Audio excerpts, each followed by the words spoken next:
नमस्कार, मैं हूं रुचि शर्मा। वेब3 की तमाम बड़ी खबरें लेकर हाजिर हैं हम। सोलाना आधारित टोकन की खरीद और बिक्री की सुविधा प्रदान करने वाले टेलीग्राम ट्रेडिंग ऐप सोलेरियम ने सुरक्षा उल्लंघन के बाद इसे बंद करने की घोषणा की है, जिसकी वजह से यूजर वॉलेट से लगभग $523,000 मूल्य के एसओएल ड्रेन हो गए हैं। पिछले हफ्ते के अंत में हुए इस एक्सप्लॉइट से 300 से अधिक सोलाना यूजर्स प्रभावित हुए हैं। शुरुआत में popular Telegram trading bot Bonk bot के खिलाफ संदेह जताया गया था। कुछ यूजर्स ने इसे प्राइवेट कीज लीक करने के लिए जिम्मेदार माना था। हालांकि बोंक मीम कॉइन के पीछे की टीम ने अपनी ओर से किसी भी सिक्योरिटी लैप्स से इनकार किया, जिसमें कहा गया कि प्रभावित बोंक बॉट यूजर्स ने पहले अन्य एप्लीकेशंस में उपयोग के लिए अपनी प्राइवेट कीज एक्सपोर्ट की थी।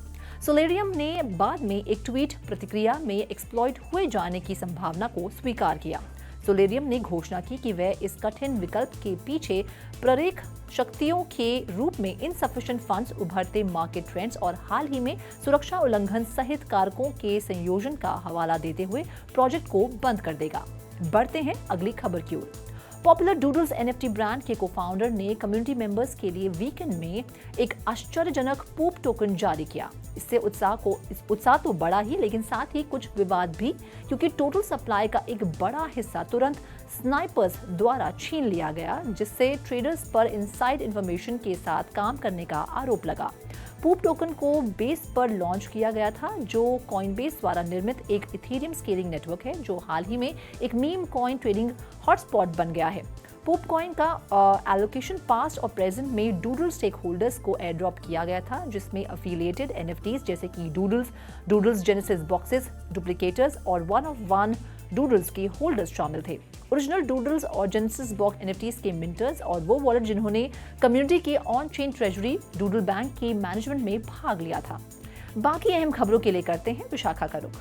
अल्फा जेन इंटेलिजेंस कॉर्प ने ब्लॉकचेन पर दुनिया का सबसे बड़ा इमर्सिव ब्यूटी प्लेटफॉर्म लॉन्च किया है, जो कि 2030 तक संभावित $13 ट्रिलियन मूल्य के साथ मेटावर्स में एक महत्वपूर्ण कदम है। इस वर्चुअल ब्यूटी मेट्रोपोलिस का बीटा लॉन्च, जो कि डिजिटल कलेक्टिबल्स और रॉयल्टी प्रोग्राम को एकीकृत करता है, जो एक $multi-million कॉन्ट्रैक्ट का अनुसरण करता है और जेनजी और गेमर्स को लक्षित करते हुए बड़े पैमाने पर आकर्षक अनुभव प्रदान करने की अल्फा जेन की क्षमता को प्रदर्शित करता है। 9Q अप्रैल या मई 2024 के आसपास अपने ICO के साथ आ रहा है, जो एक पायनियरिंग इकोसिस्टम पेश करने वाला है, जो ब्लॉकचेन, AI, ML, क्रिप्टो और इंश्योरेंस को मर्ज करने वाला है, जो इस क्षेत्र में पहली बार है। 9Q का लक्ष्य ब्लॉकचेन, वेब3, क्रिप्टो करेंसी और मेटावर्स में सिक्योरिटी, यूजेबिलिटी, एक्सेसिबिलिटी और सस्टेनेबिलिटी लाना है। क्रिप्टो करेंसी मार्केट की अस्थिरता और हाई प्रोफाइल विफलताओं के जवाब में 9Q रियल वर्ल्ड वैल्यू के साथ एक डिजिटल करेंसी की पेशकश करके एक नया दृष्टिकोण प्रस्तुत करता है। फ्लीटिंग फेम लूना, डोज और FTX को आगे बढ़ाने वाले पिछले प्रोजेक्ट्स के विपरीत 9Q रियल एस्टेट और कंज्यूमर गुड्स जैसे टैंजिबल एसेट्स द्वारा समर्थित वास्तविक उपयोगिता प्रदान करने पर ध्यान केंद्रित कर रहा है।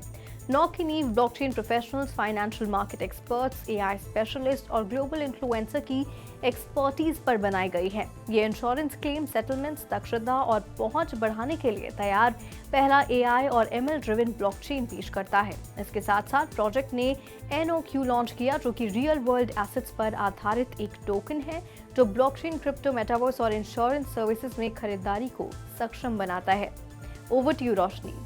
दुनिया के leading crypto option exchange Deribit ने मंगलवार को कहा कि उसकी Dubai based unit Deribit FZE ने लोकल रेगुलेटर से conditional virtual asset provider licence जीता है। डेरिबिट ने प्रेस रिलीज में कहा कि FZE को स्पॉट और डेरिवेटिव ट्रेडिंग के लिए वर्चुअल एसेट एक्सचेंज के रूप में काम करने की इजाजत देने वाला लाइसेंस तब तक नॉन ऑपरेशनल रहेगा जब तक डेरिबिट दुबई के वर्चुअल एसेट रेगुलेटरी अथॉरिटी की सभी रिमेनिंग कंडीशंस और लोकल रिक्वायरमेंट को पूरा नहीं करता है। लाइसेंस एक बार चालू होने पर डेरिबिट को अपने पैनामा बेस्ड ब्रोकर एफिलिएट के माध्यम से रिटेल इन्वेस्टर्स की सेवा जारी रखते हुए इंस्टीट्यूशनल और क्वालिफाइड इन्वेस्टर्स की सेवा करने की अनुमति देगा। एक्सचेंज ने यह भी कहा है कि वो अपने ग्लोबल हेडक्वार्टर्स को पैनामा से दुबई में शिफ्ट करने पर विचार कर रहा है और 2019 में चीफ कमर्शियल ऑफिसर के रूप में कार्यरत लुक स्टर्जर्स को नए चीफ एग्जीक्यूटिव ऑफिसर के रूप में घोषित किया। तो आज के लिए फिलहाल इतना ही। ऐसी वेब3 से जुड़ी खबरों के लिए देखते रहिए 3.TV। ऐसी और ज़्यादा अपडेट्स के लिए हमारी वेबसाइट www.3worldstv.io पर लॉग ऑन करें या फिर स्कैन करें QR कोड। Thank you.